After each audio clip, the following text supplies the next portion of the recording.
Cette marque de distinction dont je suis l'objet ce jour me rassure sur la volonté du vouloir vivre collectif des hommes et des femmes de ce pays, peu importe leur divergence d'opinion.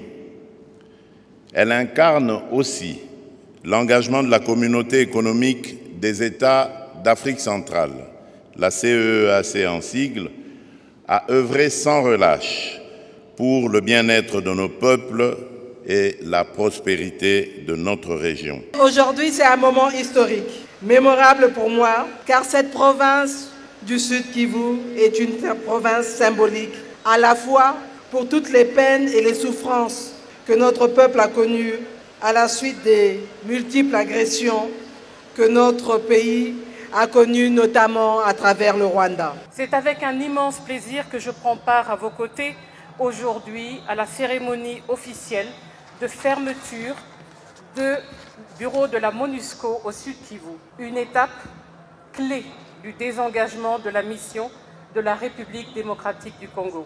Je suis venu répondre à l'invitation de l'autorité pour faire une évaluation de l'accompagnement que l'Inspection générale des finances offre au ministère des Affaires foncières depuis 3 ans. Accompagnement qui consiste à lutter contre les blanchissements des capitaux dans le cadre des transferts de propriétés foncières. Les évêques ont pensé bon, ont jugé bon de venir échanger avec le chef de l'État sur la marche du pays. Vous savez que la préoccupation majeure des évêques, c'est le bien-être de la population congolaise, sur ce qui doit être fait en priorité au regard de ce que vit le Congolais aujourd'hui, sur les domaines où ils invitent le chef de l'État à donner davantage de son impulsion pour que ça aille mieux.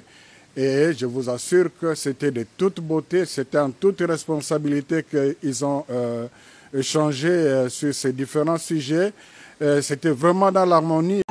Je pense que le chef de l'État a été clair. Nous n'allons pas négocier avec ceux qui nous intéressent. Maintenant, la voie diplomatique et la voie, on a les accords notamment de Luanda, pour voir comment les pays qui nous soutiennent, qui nous accompagnent dans ce processus de paix, peuvent contraindre ceux qui nous agressent à arrêter. Vous savez, quand on regarde l'effort de guerre, les ressources qu'on met pour combattre ceux qui nous agressent, le Rwanda avec leur supplétif M23, si cet argent était mis pour le développement du pays, je pense qu'on serait déjà loin.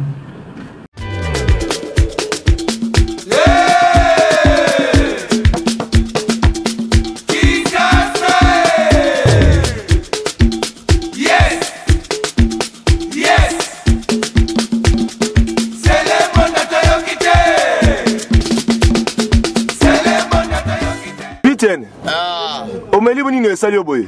Na meli zododo. Omeli zododo putain. Na mela ngo. Omela ngo.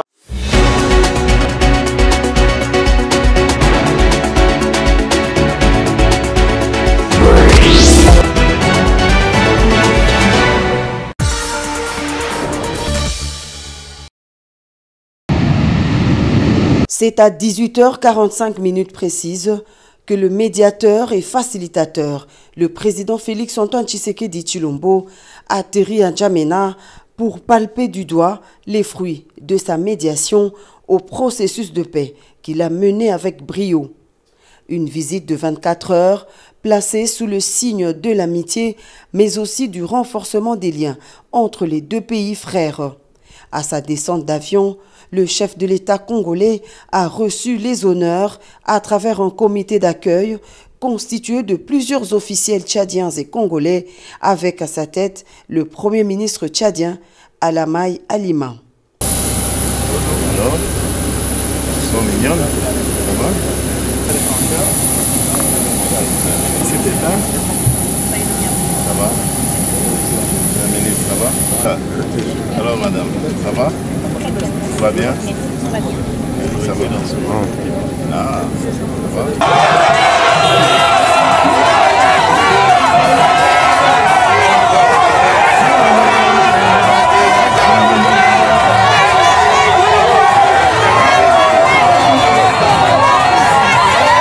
Quelques heures après l'arrivée, le chef de l'État et la délégation qui l'accompagne ont pris la direction du palais présidentiel tchadien. Ici, un dîner d'État est offert en son honneur par le président Mahamat Idriss Déby Itno. Une soirée mémorable au cours de laquelle le président Félix Tshisekedi a été élevé à la dignité de Grand Croix dans l'ordre national du Tchad. Cette décoration constitue le plus haut rang dans l'échelle de distinction honorifique des ordres nationaux du Tchad. Dans son discours, le président Déby a remercié son frère et homologue Félix Tshisekedi dont l'action de médiateur au Tchad a prouvé qu'on peut trouver des solutions africaines aux problèmes africains. Notre transition a été particulière. Elle a été menée dans des conditions exceptionnelles et rien n'était gagné d'avance. Dans un monde où les calculs et les enjeux géostratégiques s'entremêlent, il est rare de trouver des leaders imbus d'une sincérité et d'une humanité profonde. Le président Félix Tshisekedi a été l'un de ceux qui ont eu une compréhension lucide de la situation, avec pour seule intention d'aider le Tchad à se relever.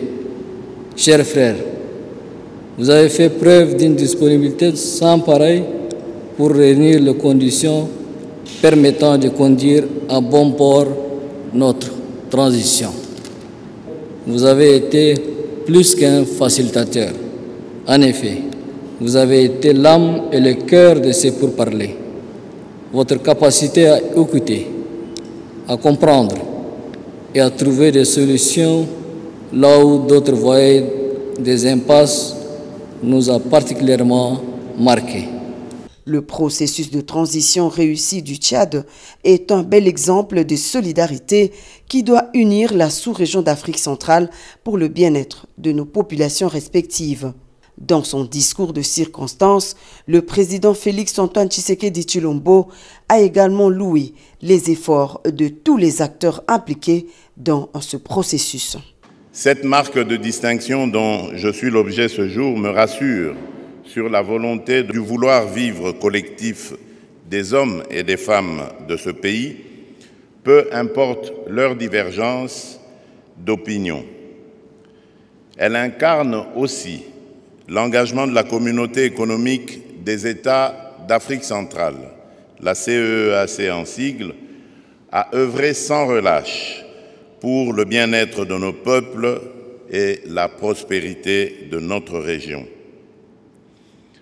En acceptant cette décoration, je rends hommage à l'esprit de collaboration et de solidarité qui unit nos nations, ainsi qu'à la détermination de chacun de nous à bâtir un avenir meilleur pour notre continent. Le processus de transition en République du Tchad est un témoignage éloquent de cette solidarité africaine, d'un éveil africain que plus rien ne pourra arrêter. Ce mardi, les deux chefs d'État auront un entretien en tête-à-tête suivi d'une cérémonie de signature de plusieurs accords de coopération.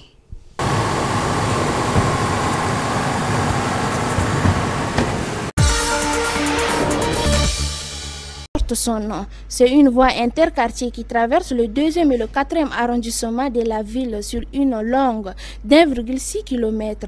Le Premier ministre, l'ambassadeur allemand Alina, les membres du gouvernement et d'autres personnalités l'ont accompagné pour cette marque de reconnaissance tchadienne. Pour sa participation au rétablissement de l'ordre constitutionnel, lui a été désigné médiateur de la communauté économique de l'Afrique centrale pour la transition au Tchad. C'est un hommage mérité selon la maire de la ville, Bathiré Fatimé Zahra, qui a salué le panafricanisme de cet homme d'État. Son engagement aux côtés du peuple tchadien vient renforcer la relation de coopération qui existe depuis des années. C'est aussi une fierté pour le chef de l'État congolais. C'est un honneur grandiose qui m'a été fait ici. Pour la première fois de ma vie, on m'honore autant. Je dis merci à mon frère et homologue le président Mahamat Idriss Déby et à travers lui à tout le peuple tchadien qui restera à jamais dans mon cœur et dans mes souvenirs. Vraiment grand merci et je glorifie le Dieu éternel pour avoir permis une telle circonstance. Arrivé lundi à N'Djamena, le président Félix Tshisekedi a été élevé à la dignité de Grand Croix de l'Ordre national du Tchad lors d'une cérémonie organisée au palais Toumaï par le président de la République Mahamat Idriss Déby Itno.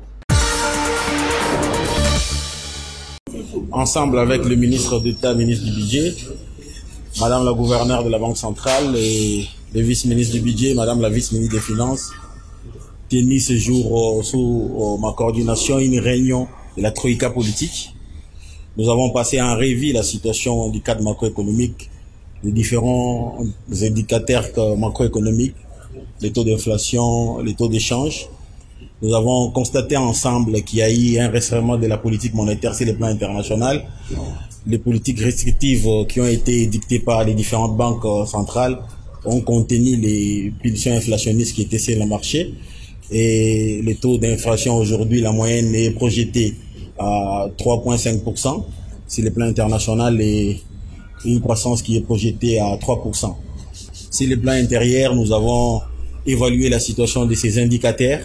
Nous sommes arrivés à la conclusion que nous avons en projection et en glissement annuel un taux d'inflation qui est autour de 21% avec un taux de dépréciation de notre monnaie qui tourne autour de 6%.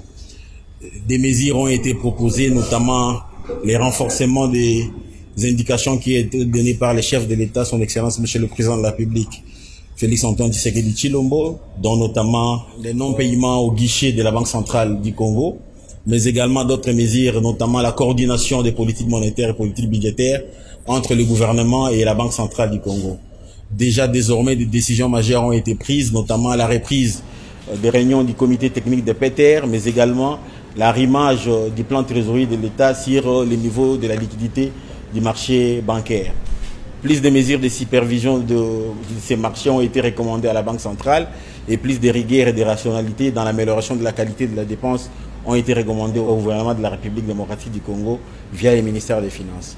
Voilà l'essentiel des mesures qui ont été abordées et d'autres à venir. Les équipes ont été instruites pour que le travail commence et que nous maintenons les gars pour essayer d'indiquer ces pulsions inflationnistes qui sont sur le marché et préserver le pouvoir d'achat de notre population.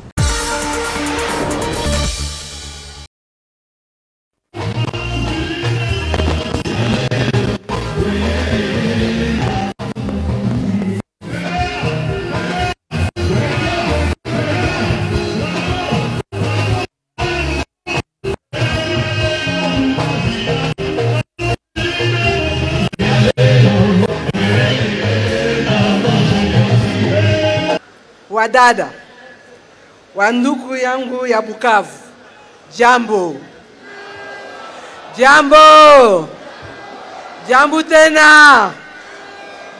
Aksanti sana. Nasema Swahili kidogo kidogo. Donc, je vais continuer en français. Tout d'abord, je voudrais à vous tous, la population de Bukavu, vous remercier pour l'accueil. Depuis ce matin, je suis arrivée à Kavumu. Tout le long de la route pour arriver jusqu'ici, ça a été la liesse, ça a été la joie et vraiment aksanti sana. Je voudrais en premier lieu commencer par vous présenter les salutations de son Excellence Monsieur Félix Antoine Tshisekedi Tshilombo, président de la République, chef de l'État, ainsi que de la Première Dame Mama Denise Nyakeru. Ils vous envoient leur bonjour et tous les vœux de bonne santé. Pour moi aujourd'hui, c'est un jour de joie, car c'est ici que j'effectue ma première visite, ma toute première mission en tant que Première ministre chef du gouvernement. Wamama na munachoka? Munachoka? Na bandela, na continuer. Comme je disais, aujourd'hui c'est un moment historique, mémorable pour moi, car cette province du Sud Kivu est une province symbolique, à la fois pour toutes les peines et les souffrances que notre peuple a connues à la suite des multiples agressions que notre pays a connues, notamment à travers le Rwanda.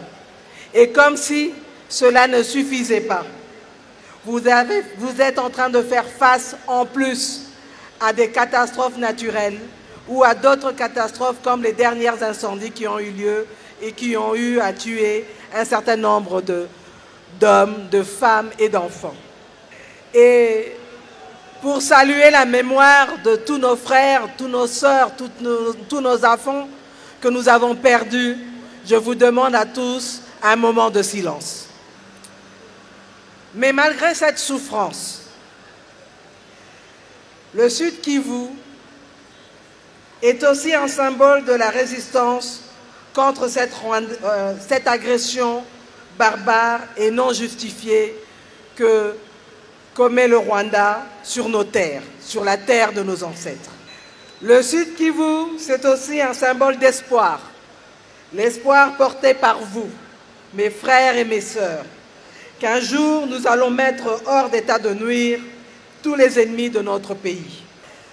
Dans ce conflit, dans cette lutte pour la libération de notre pays, de notre peuple, je sais que la population tout entière du Sud Kivu, et particulièrement les femmes, vous mes sœurs, vous mes mamans, vous mes filles, vous avez porté le lourd fardeau des affres de ces multiples agressions. Chaque jour ici au Sud Kivu, ainsi qu'au Nord Kivu et même en Ituri, les femmes sont tuées, sont violées, sont violentées. Mais malgré ces supplices, vous êtes demeurées fortes, résilientes, déterminées. Vous continuez à nourrir vos familles, à éduquer vos enfants. Et pour cela, je vous félicite et je vous applaudis. C'est aussi pour moi l'occasion non seulement de remercier le Seigneur, mais encore une fois de remercier son Excellence Félix-Antoine Tshisekedi, président de la République, que nous appelons Fachi Béton, notre Fachi Béton, pour le choix qu'il a fait à ma modeste personne en me nommant Première ministre de la République, la toute première femme. C'est une lourde responsabilité de pouvoir conduire mon gouvernement afin de répondre à tous les défis auxquels vous, la population, vous faites face. Bandoukou Yang, avant d'être première ministre, je suis une femme, je suis une épouse, je suis une mère. Et je sais ce qu'une mère ressent quand ses enfants vivent dans l'insécurité. Je sais ce qu'une mère ressent quand ses enfants n'ont pas mangé. Je sais ce qu'une mère ressent quand ses enfants ne peuvent pas payer le Minerval. C'est pourquoi je voudrais vous dire que je donnerai le meilleur de moi-même avec mon équipe gouvernementale dont certains vous ont été présentés pour que, ensemble, nous puissions travailler avec toute notre force, notre intelligence pour relever les nombreux défis auxquels fait face notre pays. Nous allons continuer à soutenir nos FARDC ainsi que la PNC pour stopper et mettre hors d'état de nuire nos ennemis. En effet, la sécurité est au cœur des priorités de mon gouvernement. Nous allons aussi poursuivre les efforts de consolidation pour la gratuité de l'enseignement et assurer une meilleure qualité dans l'enseignement.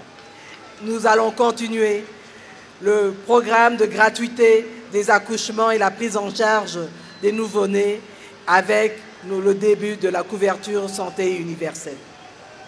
Mais nous savons aussi que vous, la population, vous faites face au problème du taux de change.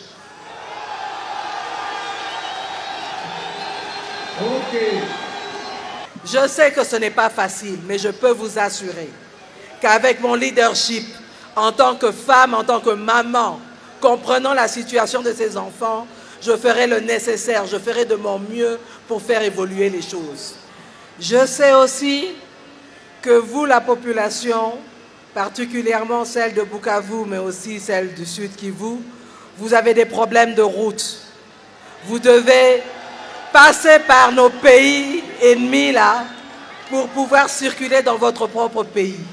Et pour ça, le chef de l'État a commencé notamment la révision des contrats miniers pour pouvoir trouver les ressources, pour pouvoir travailler sur les infrastructures. Ainsi, nous allons poursuivre les différents travaux entamés et commencer d'autres. Demain, déjà, avant de partir sur Goma, je vais inspecter les travaux de la route Niantende-Kamanyola. Je vais aller voir ce qui se passe là-bas. Pourquoi ces travaux se sont arrêtés. Je veux m'assurer que demain, ces travaux vont reprendre. Je vais voir aussi comment évoluent les travaux qui mènent vers l'UCB. Dans les prochains jours, les travaux de modernisation de l'aéroport de Kavumu seront lancés pour agrandir et aussi à rallonger la piste d'atterrissage, ce qui permettra d'avoir des plus gros avions ici à Kavumu. Et enfin, nous allons continuer aussi, poursuivre les travaux de la voirie urbaine pour assurer qu'au moins au niveau de Bukavu, vous puissiez avoir une meilleure voirie. Wababa, Wamam. Pour moi, le plus important au cours de cette visite est aussi de vous écouter. Comme votre sœur, votre maman, avant de quitter Bukavu, je vais rencontrer différentes corporations, que ce soit au niveau de la FEC, au niveau des églises, que ce soit la société civile, afin de m'assurer que tous les besoins qui vous concernent pourront être pris en charge par votre gouvernement. Et comme ça, on pourra mieux répondre à vos besoins. J'aurai aussi l'occasion de me rendre, avant de partir, dans les sites où nous avons nos sinistrés, pour pouvoir au moins les consoler en attendant qu'on trouve une solution définitive à leurs problèmes. Je vais aujourd'hui m'arrêter là, parce que je sais que c'est depuis le matin que vous êtes là et que vous attendez. Mais je vous dis, ce n'est pas la dernière fois que je viens à Bukavu, je reviendrai et on pourra faire avec vous l'évaluation de tout ce que nous avons promis. Aksanti sana, Mungu, ababariki, Kongo yetu. Aksanti sana.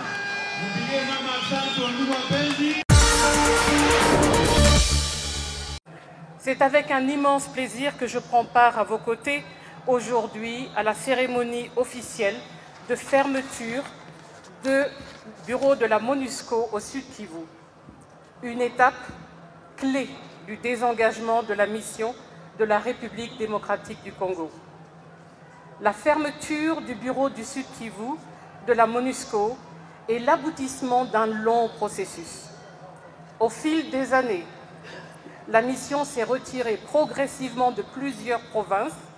Le dernier retrait était en juin 2022 de la province du Tanganyika. En ligne avec la demande de retrait accéléré de la mission exprimée par son Excellence, le président Tshisekedi, à la 78e Assemblée générale des Nations unies en septembre 2023, la MONUSCO et le gouvernement ont élaboré ensemble et signé le 21 novembre 2023 une note sur le désengagement de la MONUSCO. Cette note, qui contient un plan de retrait et un chronogramme sur le désengagement, a été entérinée par le Conseil de sécurité le 19 décembre 2023 dans sa résolution 2717. Par la même occasion, le Conseil a décidé que la mission se retirerait sa force du Sud Kivu d'ici à la fin avril 2024, limitant ainsi le mandat de la mission aux provinces du Nord Kivu et de l'Ituri à partir du 1er mai 2024. Avec le départ de la mission du Sud Kivu, le gouvernement assume ses fonctions régaliennes pleinement, en particulier celles relatives à la protection des civils et à la restauration de son autorité. Je tiens à rappeler que que le départ de la MONUSCO du Sud Kivu ne signifie absolument pas un départ des Nations Unies. Les agences fonds et programmes vont poursuivre leur travail au profit de la population congolaise selon leurs mandats respectifs. L'équipe provinciale intégrée de transition a été réactivée en février 2024 afin de coordonner et superviser le processus de désengagement de la MONUSCO et la transition des Nations Unies au niveau provincial. Je salue la collaboration réussie dans un esprit inclusif, participatif et transparent de toutes les parties prenantes que sont le gouvernement, la MONUSCO, les agences fonds et programmes ainsi que la société civile. C'est dans cette dynamique positive qu'une feuille de route pour la transition dans la province a été élaborée afin de permettre un transfert des tâches de la MONUSCO au gouvernement avec l'appui des agences fonds et programmes des Nations Unies et les partenaires, afin de préserver les acquis, réduire les gaps et soutenir un désengagement responsable et réussi. Pendant son désengagement du Sud Kivu, entamé en janvier 2024, la MONUSCO a transféré aux autorités nationales ou fermé 7 bases ou installations: Baraka, Bukavu, Bunyakiri, Kamanyola, Kavumu, Rutemba et Sangé, ainsi que 15 autres installations. Bien que la MONUSCO ait cessé ses opérations dans les bases de Mikenge, Minembwe et Uvira, le transfert au FARDC sera finalisé dans les semaines à venir. De plus, la MONUSCO a doté les FARDC et la RVA de biens d'une valeur de 10 millions de dollars à Kavumu. La mission a également transmis au FARDC un aéroport nouvellement construit et une base à Rutemba et à Uvira d'une valeur de 1,5 million de dollars. Cela s'ajoute aux autres biens remis au gouvernement provincial, y compris des véhicules, des ordinateurs et autres fournitures de bureaux pour appuyer l'État dans l'accomplissement de ses obligations. Je voudrais vous parler de quelques réalisations de la mission pendant ces 22 années de présence dans la province du Sud Kivu. Depuis 2002, la présence de la MONUSCO au Sud Kivu a permis d'assurer une protection physique directe à près de 3 millions de personnes et de soutenir les FARDC par le biais d'opérations conjointes, de patrouilles, de renforcement des capacités et d'évacuation médicale. La mission a contribué à la mise en place de dizaines de comités de protection locaux et de réseaux d'alerte de la République démocratique du Congo, et cela en partenariat avec les réseaux d'alerte civile. Elle a travaillé en étroite collaboration avec les autorités et les communautés locales pour adresser les causes profondes du conflit en encourageant le dialogue et la cohésion sociale, en développant les infrastructures, en améliorant les droits de l'homme, en renforçant les capacités de la police, de la justice et des systèmes pénitentiaires dans la province. Au cours des 20 dernières années, la MONUSCO a aidé à démobiliser plus de 4 600 combattants et enfants associés à des groupes armés et a collecté et détruit plus de 44 000 munitions et explosifs. La mission a joué un rôle central dans de multiples cycles électoraux, transportant 30 000 kilos de matériel électoral dans les circonscriptions électorales du Sud Kivu lors des élections présidentielles de l'année dernière. Son Excellence, Madame la Première ministre, Mesdames et Messieurs, alors que nous mettons fin à notre présence au Sud Kivu, je remercie le personnel civil et en uniforme qui ont contribué à la paix et à la sécurité dans la province. Votre courage et votre dévouement dans certaines des circonstances les plus difficiles de maintien de la paix remplissent mon cœur de gratitude. Je rends aussi hommage à tous ceux qui ont perdu la vie dans l'exercice de leurs fonctions. Je profite de cette occasion pour souligner que le départ de la MONUSCO laisse une expertise et une main-d'œuvre nationale compétente et qualifiée, pouvant apporter une contribution substantielle aux défis qui nécessitent encore des solutions. Je remercie également nos différents partenaires locaux et internationaux, les agences, fonds et programmes du système des Nations Unies qui nous ont appuyés dans la mise en œuvre de notre mandat. Votre expertise et votre dévouement ont été d'une valeur inestimable et je ne doute pas que vous allez poursuivre ce travail assidu aux côtés du gouvernement afin de consolider les acquis et d'en assurer la pérennisation pour le bien de tous. À toute la population du Sud Kivu, y compris les acteurs de la société civile, les leaders communautaires, les responsables des ONG locales et internationales, les représentants des confessions religieuses, les jeunes et les femmes, votre accueil, votre collaboration et votre disponibilité ont rendu possible la mise en œuvre de notre mandat et nous vous en sommes très reconnaissants. Au gouvernement provincial, mes vifs remerciements pour la franche collaboration au cours de toutes ces années. Nous ne serions pas allés loin sans votre concours. Enfin, Son Excellence, Madame la Première ministre, votre présence à cette cérémonie de clôture marque l'attachement du gouvernement central à travailler conjointement au désengagement réussi, pérenne et responsable de la MONUSCO. Asante Sana, je vous remercie. Le mouvement de rastafarisme au Congo est en deuil. Leur président national Manix Chilombo et Makonga Kaisala, chargés de la brigade ville, ont pris le chemin de l'aller sans retour. Dans l'impossibilité d'enterrer dignement ces partisans de la paix et de la non-violence, les membres de ce mouvement se sont décidés de toquer à la porte du Charman la matinée de ce mercredi 26 juin 2024. Pas des démarches, moins encore des promesses. Feu Manix Chilombo et Makonga Kaisala seront mis en terre dignement. Nashukuru sana hatukuwazie tuliingia mafashi tuko tunaingia kuna tunafika tukutona tunamwexpose tukaye tuminiti tukiloko anatusaidia tunaremisie sana barasta bote tunganishi bote tembe kimoya tuangalie mtu wa mapendo ile geste ile anafanya aireja airema. Le président Moïse Katumbi a honoré leur lutte sur terre contre les antivaleurs. En tout cas, tunashukuru sana solution tukue nayo. Mepa dunia pa vya kweli, Moïse anabakia mpaka mmoja. Tunaonana naye na tunashukuru tunapata assistance en tout cas. Barasta wote wa Kongo katuka kitoko makasi.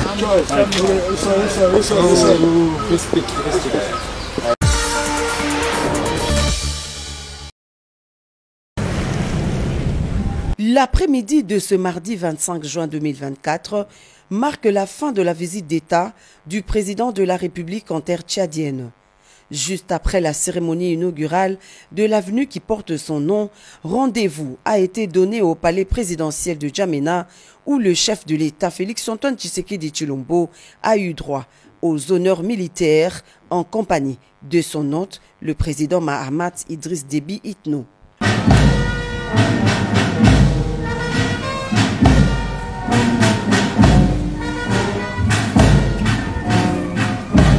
Bref passage des troupes en revue et hymnes nationaux des deux pays entonnés en toute solennité restera gravé dans la mémoire collective. Les deux chefs d'État se sont ensuite retirés pour un entretien à huis clos qui a duré plus de 2 heures. Des moments précieux où Mahamat Idriss Déby Itno et Félix-Antoine Tshisekedi Tshilombo ont passé en revue des sujets d'intérêt commun liés notamment à la sécurité, à la menace terroriste au Sahel et à l'agression de la République démocratique du Congo par son voisin le Rwanda. Le point d'orgue de ces entretiens, c'est cette grande cérémonie de signature des accords de coopération et la lecture du communiqué conjoint par le ministre tchadien des Affaires étrangères.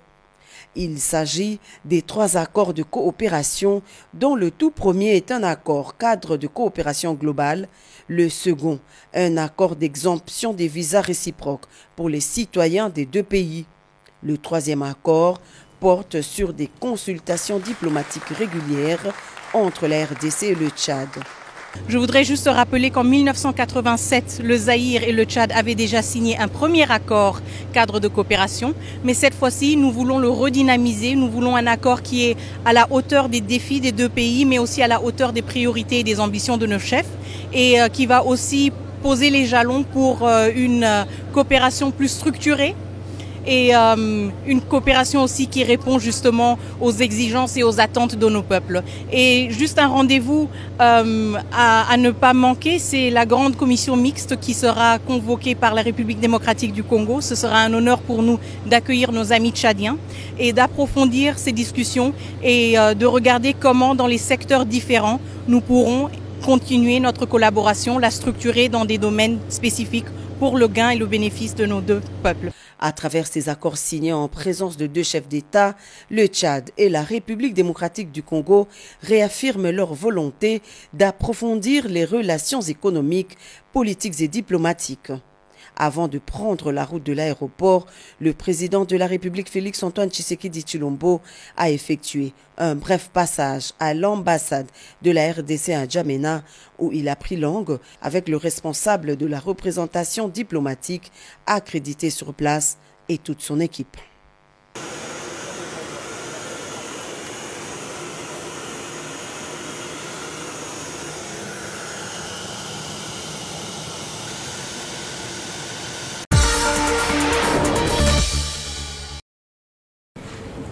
D'abord, il faut noter que ce n'est pas du jamais vu.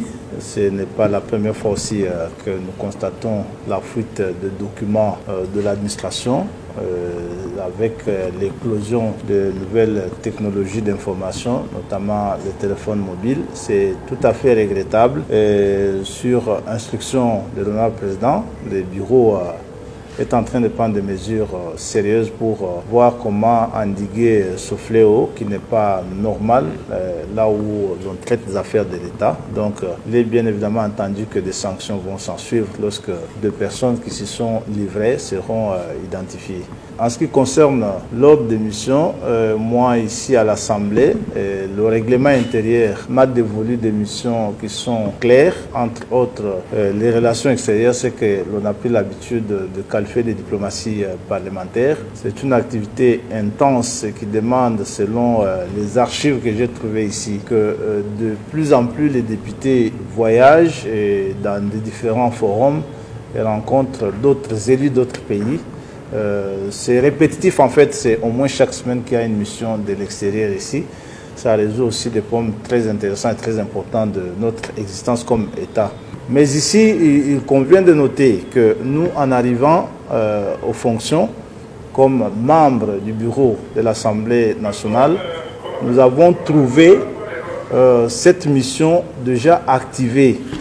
Parce que la correspondance qui invite le Parlement congolais à l'Assemblée parlementaire de la francophonie, ça date du 1er janvier 2023. Et ça fait pratiquement une année et demie. Cette correspondance avait été adressée au président Mbosso, d'abord comme président du bureau définitif de l'Assemblée nationale, et qu'à l'approche de la manifestation, il n'est plus président du bureau définitif, il est devenu président du bureau provisoire, c'était après les élections, et que l'on sait que les visas du Canada prennent énormément de temps pour les obtenir. Il a dû, comme président du bureau provisoire, organiser ce voyage et que les ordres de mission avaient été signés pour presque l'ensemble de la délégation qui devait partir. Et il s'agit ici de 3 ordres de mission qui avaient été signés. Ce qu'il convient de noter, c'est qu'il ne s'agit pas de la même mission. C'est plusieurs forums qui vont se tenir sur 12 jours au total. Il y a un forum qui fait 3 jours, il y a un forum qui fait 6 jours, ainsi de suite. Donc ce ne sont pas les mêmes personnes qui vont aller à la même activité. Ça, il fallait le noter. D'ailleurs, vous allez comprendre que le président Mbosso lui-même avait pris soin d'éclater cette mission en 3 ordres de mission. Il y a un ici avec 8 personnes. Il y a un autre ici avec 4 personnes. Il y a un 3e avec 6 personnes. Et puis celui qui était, je crois, du chef de délégation avec 2 personnes. Exactement. devraient aller dans cette mission. C'est une triple mission, ce n'est pas la même mission. Lorsque nous arrivons, nous avons pensé que les autres missions étaient déjà signées. Ceux qui doivent partir avaient déjà leur visa. Ce n'est pas nous, en fait, ce n'est pas notre bureau qui organise ça. Tous les députés qui doivent partir avaient déjà leur visa. Et nous avons pensé que ça faisait un peu désordre, que ce soit autant d'autres missions qu'il fallait mettre ça sur un seul ordre de mission, parce que surtout que le président lui-même devrait accompagner la délégation. C'est comme ça que les services, ici, ce n'est même pas venu de nous, les services administratifs de l'Assemblée nous ont présenté cette note technique que vous voyez ici pour nous conseiller sur la manière de faire les choses, et nous avons suivi la note technique qui nous a été déposée ici par les services, et nous avons pu recentrer les autres missions sur un seul qui a été proposé d'ailleurs comme projet par les services, seulement que la nouveauté a été de soustraire certaines personnes, clairement celles qui n'avaient pas obtenu de visa du Canada, parce que sur les 22 personnes proposées avant, il y a des gens qui n'ont pas eu de visa. Alors, on devait soustraire ces personnes qui n'avaient pas obtenu de visa pour remplacer l'honorable président qui voyageait avec la délégation et ses services. Ce qui fait peut-être des bruits, c'est que le président voyage avec 6 personnes dans sa suite. Je ne trouve pas que ça soit assez. On ne va pas quand même s'imaginer le président de l'Assemblée nationale en train de tirer des bagages dans des aéroports. C'est pas commode. Voilà un peu ce qui s'est passé. Je crois qu'il n'y a pas eu abus de finances publiques, il n'y a pas eu extravagance, il n'y a pas eu exagération.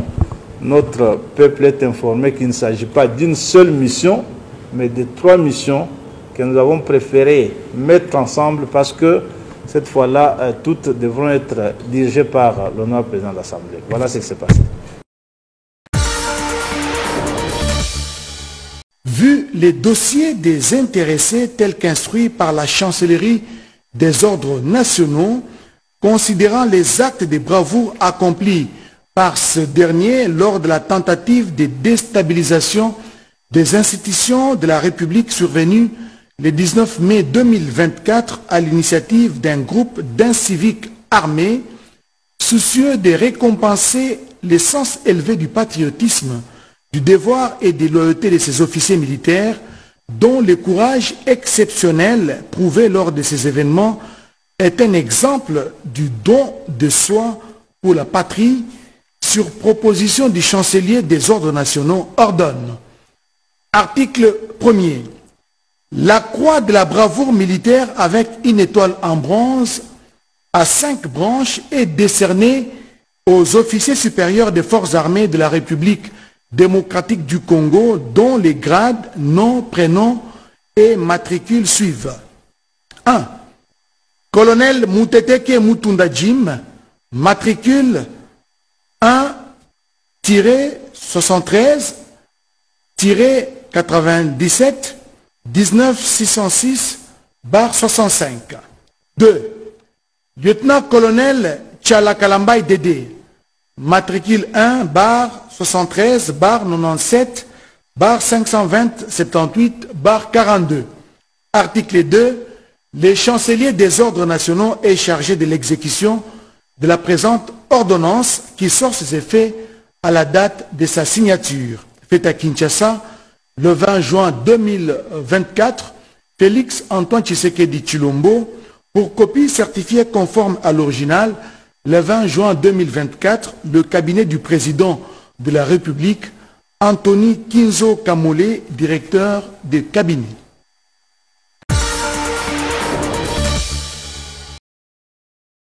Chère population du Nord Kivu, chers compatriotes, le gouvernement provincial du Nord Kivu porte à votre connaissance qu'un cas de la maladie monkeypox ou variole des singes a été confirmé dans la zone de santé de Karisimbi, ville de Goma, en date du 2 juin 2024. Au jour d'aujourd'hui, 8 cas sont signalés, dont 1 dans la zone de santé de Karisimbi, 2 dans la zone de santé de Goma et 5 dans la zone de santé de Nyiragongo. Cette maladie est très dangereuse et extrêmement contagieuse. La présence des cas dans la ville de Goma et environ constitue une grande menace et un risque élevé de contamination pour toute la population de la ville de Goma et ses environs en particulier, et pour la population de la province du Nord Kivu en général. Pour nous protéger et protéger les personnels soignants qui est en contact direct avec les malades, le gouvernement provincial du Nord Kivu, en collaboration avec l'OMS, l'UNICEF et les autres partenaires, met en place une série de mesures de prévention. Tous, nous devons savoir que le Mpox, jadis appelé monkeypox, est une maladie dangereuse causée par un virus d'origine animale qui est évitable. Il se transmet principalement par contact direct de l'animal malade avec ou sans signe à la personne non malade, de la personne malade à la personne non malade. Elle se transmet également par contact sexuel et la mère malade peut contaminer son enfant pendant la grossesse.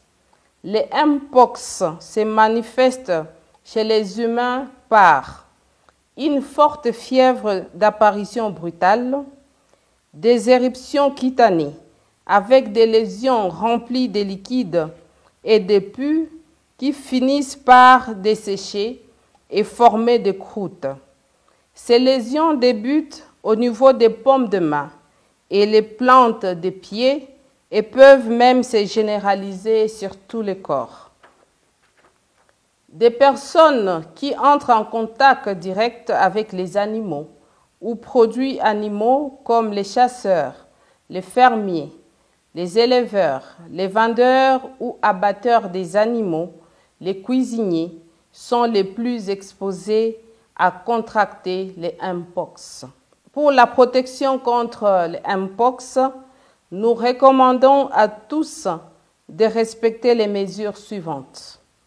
Éviter tout contact physique et ou sexuel avec toute personne qui présente les signes de Mpox ou toute autre excrétion ou liquide provenant des personnes malades. Sang, urine, sel, salive, vomissures, sueur et sperme. Éviter tout contact direct avec l'animal domestique ou sauvage malade ou son produit. En cas de contact avec une personne ou animal suspect de Mpox, lavez-vous immédiatement les mains avec du savon ou la cendre, puis rendez-vous au centre de santé les plus proches. Lorsqu'un membre de la famille, un proche ou voisin, ou vous-même présentez les signes suspects de Mpox, rendez-vous au centre de santé les plus proches pour les soins appropriés. Chers professionnels soignants, devant tout malade qui vous consulte, vous devez porter les équipements de protection individuelle et respecter les mesures de prévention contre les infections dans votre formation sanitaire pour votre protection et celle de la population. Fait à Goma, le 24 juin 2024, le gouverneur des provinces, le général-major Chirimwami Nkuba Peter. Quand je vois juste aujourd'hui comment ceux qui nous agressent réagissent aujourd'hui, en commençant à parler presque à travers, parce que c'est étonnant pour des gens qui ne parlaient pas, qui se mettent à parler aujourd'hui, c'est que chez eux aussi maintenant il y a un problème. Et ça on ne va pas lâcher. On ne va pas le lâcher. Les problèmes, on va continuer à le continuer chez eux. Ils vont le ressentir d'une manière ou d'une autre.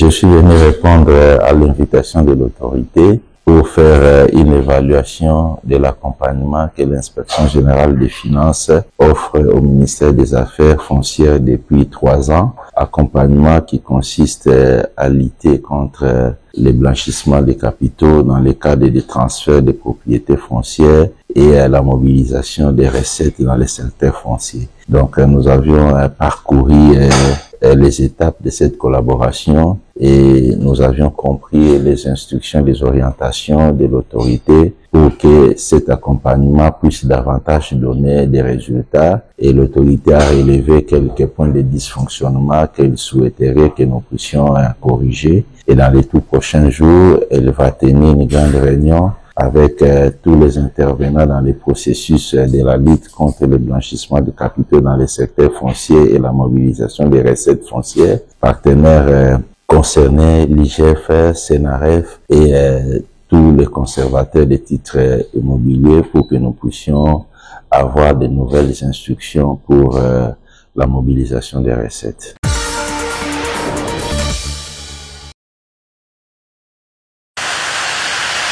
La conférence épiscopale nationale du Congo a de nouveaux dirigeants, à savoir Monseigneur Fulgence Mouteba, président de la SENCO, et il travaillera avec Monseigneur Etienne Onguen, premier vice-président, et Monseigneur Jean-Bertin Malongue, deuxième vice-président. En pleine assemblée plénière, la SENCO a constitué une forte délégation composée notamment du cardinal Ambongo, archevêque de Kinshasa, et des archevêques représentant les provinces ecclésiastiques, pour présenter au chef de l'État Félix Antoine Tshisekedi Tshilombo la nouvelle équipe de la conférence épiscopale nationale du Congo et échanger avec le père de la nation sur la situation du pays. Les évêques ont pensé bon, ont jugé bon de venir échanger avec le chef de l'État sur la marche du pays. Vous savez que la préoccupation majeure des évêques, c'est le bien-être de la population congolaise, sur ce qui doit être fait en priorité au regard de ce que vit le Congolais aujourd'hui, sur les domaines où ils invitent le chef de l'État à donner davantage de son impulsion pour que ça aille mieux. Et je vous assure que c'était de toute beauté, c'était en toute responsabilité qu'ils ont échangé sur ces différents sujets. C'était vraiment dans l'harmonie. Le président de la République a démontré qu'il est conscient, il connaît son pays, il connaît les problèmes, il a reconnu l'objectivité de ce que les évêques lui ont dit, il a promis son engagement, il demande à l'Église de continuer à l'accompagner en étant, comme il a toujours été, au milieu du village. La nouvelle équipe de la SENCO a aussi rassuré le président de la République de son ouverture de travailler avec le chef de l'État pour le bien de la population, a renchéri Monseigneur Donatien Cholet, secrétaire général de la SENCO.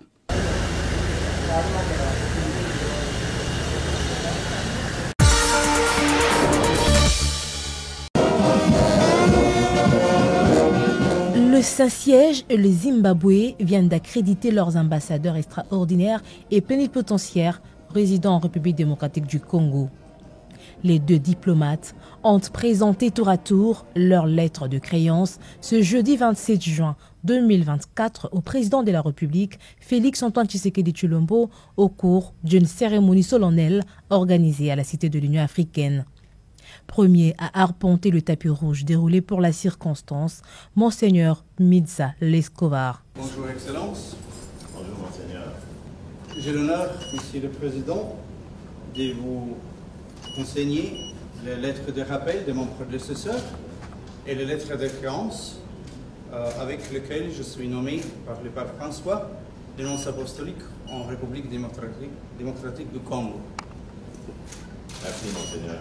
Bienvenue. Nommé nonce apostolique en RDC le 15 avril dernier en remplacement de Monseigneur Ettore Balestrero, ce docteur en droit canonique est né en 1970 à Crange. Le nouveau nonce apostolique d'origine slovène a fait ses débuts au service diplomatique du Saint-Siège en 2001. Monseigneur Lescovar était depuis 2020 nonce apostolique en Irak et archevêque titulaire de Bénévent en Italie. Âgé de 54 ans, il a eu des missions au Bangladesh, en Allemagne et en Inde. Son Excellence, M. David Savaoke, ambassadeur extraordinaire et plénipotentiaire de la République du Zimbabwe en République démocratique du Congo. Deuxième et dernier à être reçu, M. David Sigauke est en général à la retraite. Le diplomate zimbabwéen connaît la République démocratique du Congo pour y avoir travaillé dans le cadre de l'opération Sovereign Legitimacy déployée sur le front Est à Mbujimayi et Cabinda en qualité de commandant de la brigade mécanisée.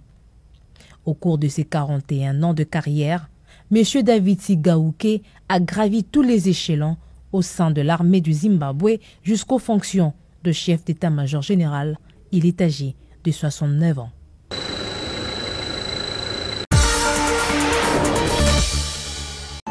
Je pense que le chef de l'État a été clair.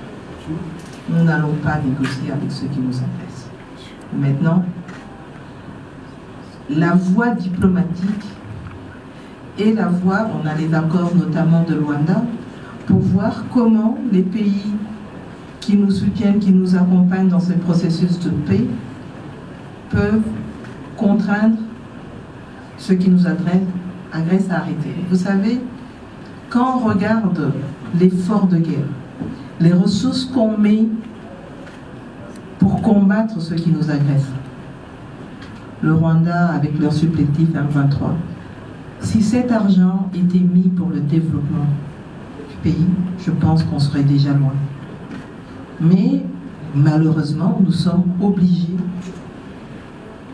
de mettre toutes ces ressources au niveau de l'armée. Et c'est pour ça que je vous ai parlé de la montée en puissance de notre armée. Et donc pour nous, si par des voies diplomatiques, on peut contraindre l'agresseur d'arrêter, ça serait une bonne chose. Ça nous permettrait de faire des économies sur ce point-là. Bien sûr, il y a tout le travail qui doit être continué pour que l'armée reste une armée en puissance pour protéger l'État congolais et protéger nos frontières, mais ça nous permettrait de mettre nos ressources à disposition du développement. Beaucoup plus de ressources à disposition du développement et des investissements, parce que pour développer notre pays, nous devons investir. Et nous devons aussi travailler avec le secteur privé, mais c'est important. Et si on n'arrive pas à arriver au niveau qu'on fait, c'est parce que aussi on est obligé de mettre une grande part de nos ressources au niveau de la défense de notre pays. Donc ça, l'aspect diplomatique n'exclut pas, ne veut pas dire que nous allons négocier avec nos agresseurs. Pas du tout. On essaye de contrer le M23 en évitant qu'il traverse la frontière. Donc là, il y a tout un travail qui est en train d'être fait au niveau des FARDC. Maintenant, c'est vrai qu'on a 3 territoires ici au Nord Kivu qui sont partiellement occupés. Et je pense que celui où il y a une plus grande proportion, c'est au Churu, je pense, que je ne me trompe pas. Et le travail qui est en train d'être fait, c'est comme je l'ai dit, la montée en puissance des FARDC. Il y a vraiment un appui qui a été mis à ce niveau-là. On ne va pas rentrer dans les détails parce que aussi il y a toute cette question de sensibilité par rapport au secret militaire, mais je peux vous garantir que la situation des FARDC aujourd'hui n'est plus ce qu'elle était il y a peut-être 1 an ou 2. Et donc on a mis les moyens pour que les FARDC puissent aussi répondre, c'est vrai, contenir, mais aussi ils sont en train de voir comment faire des choses mieux, je le dirais comme ça. Et puis n'oublions pas nos forces de défense qui eux ont été... c'est extraordinaire ce qui s'est passé parce que j'en ai discuté, j'ai un peu parlé avec eux hier, mais aussi discuté avec le gouverneur militaire, le fait que le gouverneur militaire s'est impliqué non seulement dans une sensibilisation pour le respect des droits de l'homme, etc., avec ces jeunes, est une chose importante parce que ça leur permet aussi de se sentir non seulement valorisés et quand ils vont au front, de pouvoir aussi se battre pour notre patrie. Et donc je pense qu'il y a tout ce soutien qui est à leur niveau. Il va falloir continuer à les soutenir, continuer à les encadrer, éviter que de notre côté, dans ces jeunes Ouazalendo, on retrouve des enfants. Et ça, je pense que de notre côté, on s'en est assuré. De notre côté, ce problème ne se pose pas. Par rapport à ce qui se passe aux autres, ça c'est encore une autre paire de manches, mais chez nous, au moins, on s'assure qu'on n'est pas d'enfants qui sont envoyés, qui sont enrôlés pour être envoyés au front. Et donc, ce travail va devoir continuer. On n'a pas le choix et on ne peut pas abandonner. Au contraire, on va continuer à le faire. Maintenant, comme je l'ai dit, pour ceux du Grand Nord, le projet est de pouvoir avoir un génocoste à Béni, peut-être aussi à Kanyama-Mayonga, c'est ça